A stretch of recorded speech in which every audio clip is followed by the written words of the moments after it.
en ce jour numéro 2 de ce calendrier de l'amitié. Heureuse de vous retrouver aujourd'hui. On va commencer le tout premier Polaroid des 7 prévus.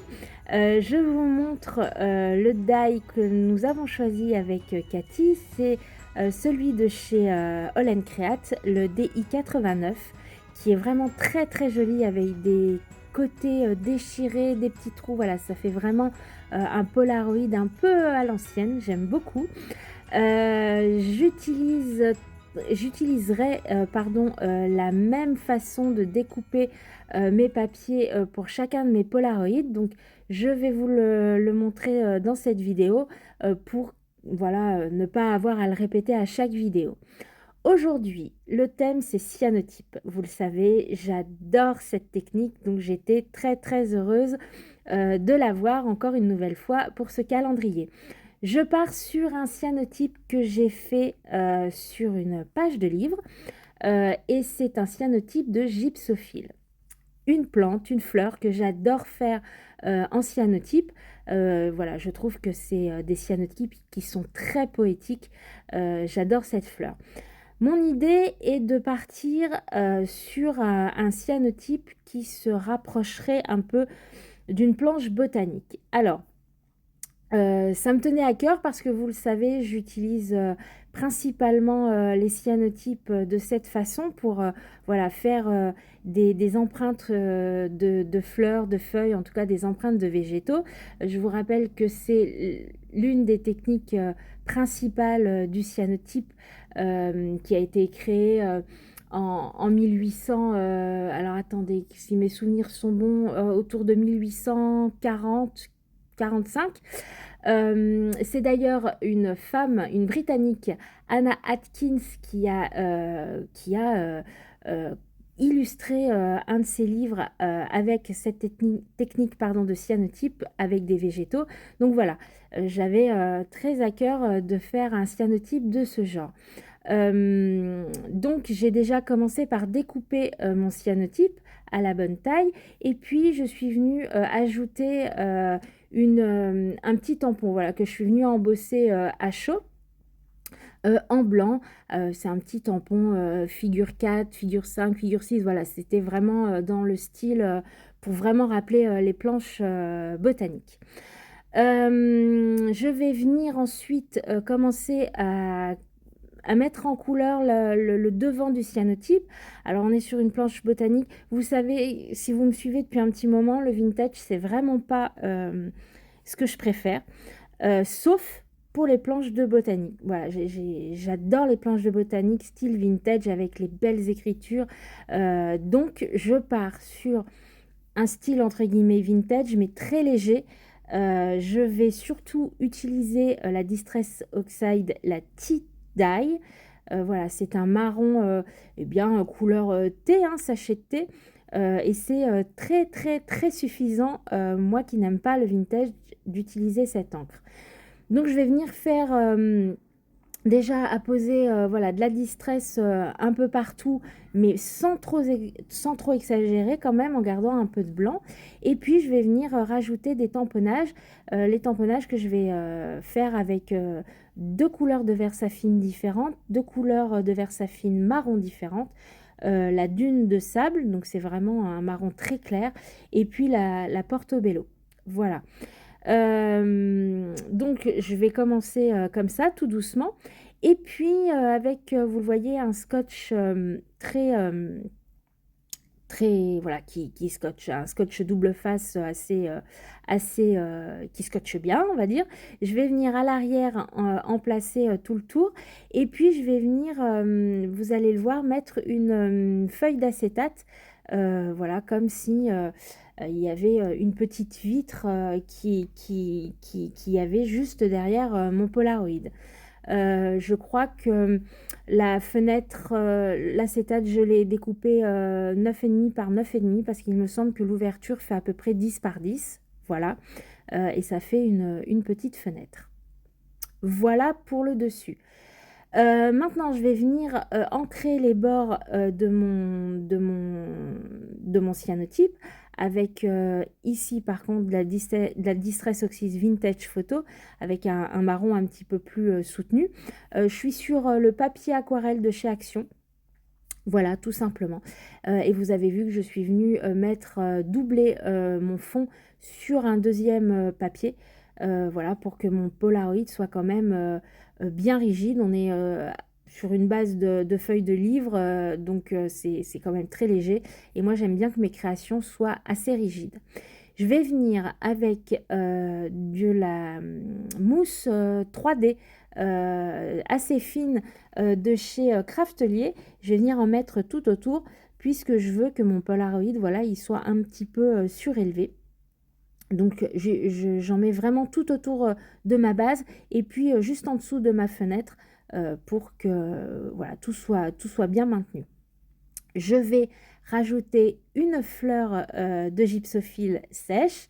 Je vais venir la placer juste derrière ma vitre, voilà, que je vais venir ensuite euh, maintenir avec un petit bout de scotch. Alors, je me suis, euh, comment dire, imposé deux petits challenges supplémentaires dans ma série de Polaroid.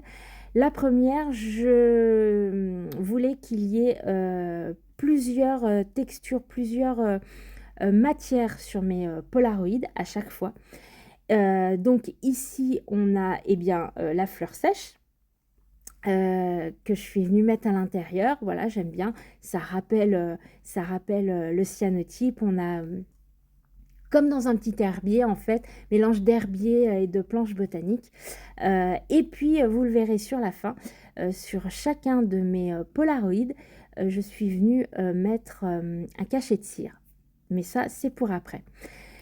Je colle le dessus de mon Polaroid hors caméra parce que je vous avoue que c'est la partie la plus délicate quand même. Il faut essayer d'être un peu droit, enfin un peu même. Il faut essayer d'être droit autant que possible. Donc je l'ai fait hors caméra pour vraiment être plus à l'aise. Et puis je viens rajouter de la Distress Tie-Dye tout autour et de la vintage photo pour accentuer un petit peu le côté vintage une fois que tout est installé. Dans le set de die, il y a des petites étiquettes. Donc, je suis venue, pareil, dans le papier de chez Action, découper une petite étiquette. À la main, je viens noter le nom botanique du gypsophile, qui est le Gypsophila paniculata. Alors, je n'aime pas mon écriture. J'aurais préféré le faire avec des tampons.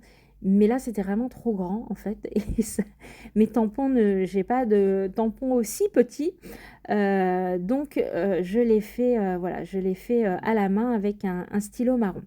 Je viens mettre un œillet doré, voilà, et je vais venir y ajouter une petite cordelette, ce qui ajoute eh bien, un élément supplémentaire, une autre matière supplémentaire à mon Polaroid après la fleur séchée, la petite cordelette. Je vais venir installer ma petite étiquette sur de la mousse double face, un petit peu plus épaisse cette fois, et je vais venir l'installer en dessous sur mon Polaroid. Je rajoute un petit point de colle pour être sûr, voilà, que mon étiquette tienne bien. Et puis, ça va être l'heure de mettre le cachet de cire. Alors, je sais que Cathy, on a toutes les deux une façon très différente de faire des cyanotypes. Donc, je vous conseille vraiment d'aller voir eh bien, ce qu'elle aura proposé pour ce jour sur Instagram. Je suis quasi certaine que ce sera un cyanotype photo parce que Cathy adore faire des cyanotypes avec des photos. Donc n'hésitez surtout pas à venir sur Instagram eh bien, pour voir ce que Cathy aura fait tout au long de ce calendrier. Bien entendu, je partagerai sur mon compte tout ce qu'elle aura créé. Et puis, vous pouvez aussi la suivre, elle, sur Instagram. Je vais venir ajouter un petit peu plus de côté ancien avec de la pâte de texture qui se craquelle. Donc avec un couteau, je viens en mettre sur les bords de mon Polaroid, je laisse bien sécher et la pâte de texture apporte des petites des petits côtés fissurés, voilà, qui fait vraiment, enfin qui rajoute de l'ancienneté, je trouve. Et je vais venir rajouter un peu de Distress Oxide par-dessus, même si la pâte aura de toute façon absorbé l'encre et bien qu'il y aura en dessous. Je viens quand même en rajouter un petit peu. Voilà, on arrive à la fin. Ça va être le moment de mettre mon cachet de cire. Donc j'ai choisi un marron assez clair. Et puis le cachet de cire, ce sera une branche qui me faisait penser un peu, toujours pareil, dans l'esprit botanique. Je vais venir repasser l'image avec un feutre acrylique, pardon, blanc, pour faire ressortir l'image. Et mon Polaroid sera terminé. Donc à chaque Polaroid, il y aura un cachet de cire différent. Voilà pour ce jour numéro 2, donc avec le gypsophile pour Cathy. Voilà. Et puis le mien, puisqu'on les fait en doublon. Cette fois, j'ai pris un cyanotype de fleurs de sureau. C'est vraiment les 2 fleurs que je préfère faire en cyanotype. Et donc, le nom botanique, c'est le Sambucus nigra pour la fleur de sureau. Et ça, eh bien, ce sera le mien de cyanotype. Voilà. J'espère que ce jour numéro 2 vous aura plu. Merci beaucoup. Si vous êtes arrivés jusqu'ici, je vous dis à demain, si vous le voulez bien, pour le jour numéro 3. Prenez soin de vous. Allez, à demain. Ciao.